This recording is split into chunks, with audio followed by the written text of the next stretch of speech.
ఇప్పుడు ఆయన తప్పు చేయలేదు వల్లభనేని వంశీ అంటే కరెక్ట్ కాదు. వైసీపీ హయాంలో చాలా తప్పులు చేశారు, చాలా పర్సనల్ గా వెళ్ళారు.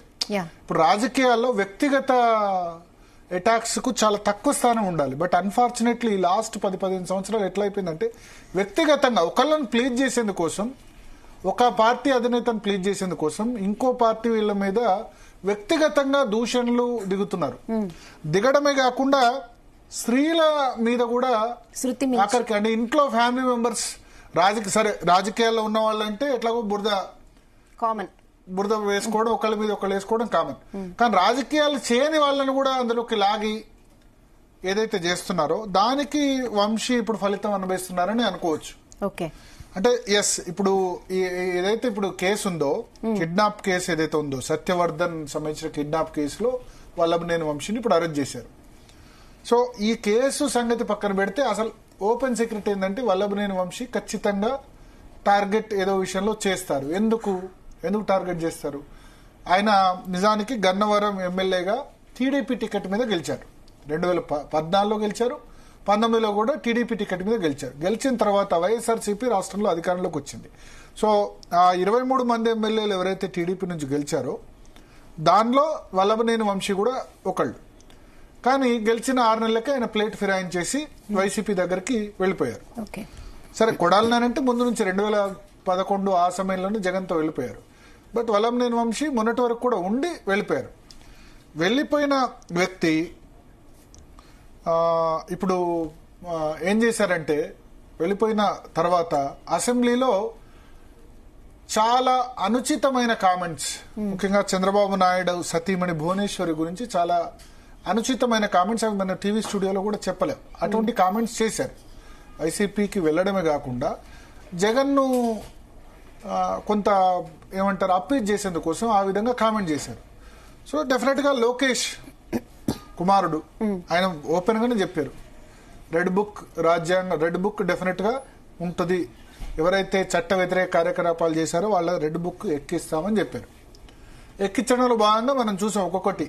కాదంబరి జత్వాని కేసులో కొద్దిమంది పోలీస్ ఆఫీసర్స్ గాని, ఆ తర్వాత రఘురామకృష్ణరాజును కస్టడీలో టార్చర్ చేశారు. ఒక ఎంపీ, సిట్టింగ్ ఎంపీ, ఆ పార్టీ ఎంపీ. అది కూడా తప్పే కదా, పోలీసులు ఏ లెవెల్ ఎక్స్ట్రీమ్ వెళ్ళకూడదు కదా. సో ఇప్పుడు నెక్స్ట్ వల్లభనేని వంశీకి సంబంధించి వంతు వచ్చింది. సో సరే, అంటే మనం అనాలిసిస్ స్టార్ట్ చేసే ముందు మొండితోక జగన్మోహన్ రావు గారు, నందిగామ మాజీ ఎమ్మెల్యే, ప్రస్తుతం మనతో పాటు ఫోన్ లైన్ లో సిద్ధంగా ఉన్నారు. జగన్మోహన్ రావు గారు, జీ తెలుగు న్యూస్ కోసం సమయం కేటాయించిన ధన్యవాదాలు. సో ఎట్లా చూస్తారు ఇవాళ జగన్ చేసిన కామెంట్స్? జగన్ ఏమన్నారంటే, పోలీసుల్ని సప్త సముద్రాల అవతల ఉన్నా సరే మా మీద తప్పుడు కేసులు పెడితే బట్టలు ఉడదీసి చట్టం ముందు నిలబెడతామని చెప్పారు. అంటే బహుశా జగన్ చాలా ఎక్స్ట్రీమ్ లాంగ్వేజ్ ఈ మధ్య కాలంలో యూజ్ చేసింది ఇదే అనుకుంటా. ఎందుకు ఆ విధంగా మాట్లాడాల్సి వచ్చింది?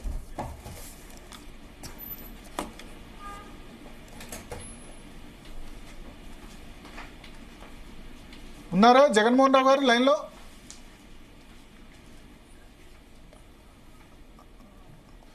సో జగన్మోహన్ రావు గారు లైన్ లో వచ్చేంత వరకు. సో ఇప్పుడు వల్లభనేని వంశీ అసెంబ్లీలో చాలా అనుచితమైన కామెంట్స్ చంద్రబాబు నాయుడు సతీమణి గురించి చేశారు. నిజానికి శాసనసభ అందుకు వేదిక కాకూడదు. ఎవరు చేసినా తప్పే, ఏ పార్టీ వాళ్ళు చేసినా తప్పే. ఈ పార్టీ నుంచి గెలిచి వచ్చి సరే ఇంకేదో పొలిటికల్ గా ఇన్ఎఫిషియెంట్ అటువంటి మాట్లాడొచ్చు, కానీ ఇంట్లో ఉన్న ఆడవాళ్ళ గురించి ఆ విధంగా మాట్లాడద్దు కదా. అది ఆ విధంగా, అందుకని చంద్రబాబు నాయుడు శపథం చేసి అసెంబ్లీ నుంచి వెళ్ళిపోయారు. నేను ఈ సభ కౌరవ సభ, ఇది గౌరవ సభ అయ్యేంత వరకు నేను మళ్ళీ అడుగు పెట్టానని చెప్పి ఆయన వెళ్ళిపోయిన పరిస్థితి ఉంది. సో ఇటువంటి సిచ్యువేషన్ వచ్చిన తర్వాత వల్లభనేని వంశీని అందుకు టార్గెట్ చేస్తున్నారు, అందుకు అరెస్ట్ చేస్తున్నారు అనేది ఓపెన్ సీక్రెట్. ఇప్పుడు ఈ కేసు ఏంది? కిడ్నాప్. సత్యవర్ధన్ అనే వ్యక్తి గన్నవరం టీడీపీ ఆఫీసు గతంలో ధ్వంసం చేయడంలో చేసినప్పుడు ఈయన సత్యవర్ధన్ అనే వ్యక్తి కంప్లైంట్ చేశాడు వల్లభనేని వంశీ మీద. ఇప్పుడు అలిగేషన్ ఏంటి? వల్లభనేని వంశీ ఈ సత్యవర్ధన్ అనే వ్యక్తిని నాకు వ్యతిరేకంగా సాక్ష్యం చెప్పొద్దని కిడ్నాప్ చేశారు అని చెప్పి ఇప్పుడు పోలీసులు కేసు పెట్టి, అతను ఎస్సీ వ్యక్తి కావడం వల్ల ఎస్సీ ఎస్టీ అత్యాచారాల నిరోధక చట్టం, prevention of SC ST atrocities act కింద అరెస్ట్ చేసి జైలుకు తరలించారు. ఓకే, సో దానికి సంబంధించి ఇరు వర్గాల వాదనలు ఎట్లా ఉన్నా దానికి సంబంధించి రెండు వర్గాలు ఏ విధమైన వాదనలు చేస్తున్నా ఇట్స్ ఓపెన్ సీక్రెట్. డెఫినెట్ గా ఇదొకటే కేసు కాదు, ఇంకా వల్లభనేని వంశీ మీద చాలా కేసులు కూడా వస్తాయి. సో అట్లా ఆ చట్ట ప్రకారం అట్లా పెట్టొచ్చా, తప్పుడు కేసులు పెట్టొచ్చా అంటే తప్పుడు విషయాలు మాట్లాడొచ్చా అని వస్తుంది. రెండు సైడ్ల దీనికి ఆర్గ్యుమెంట్స్ ఉన్నాయి.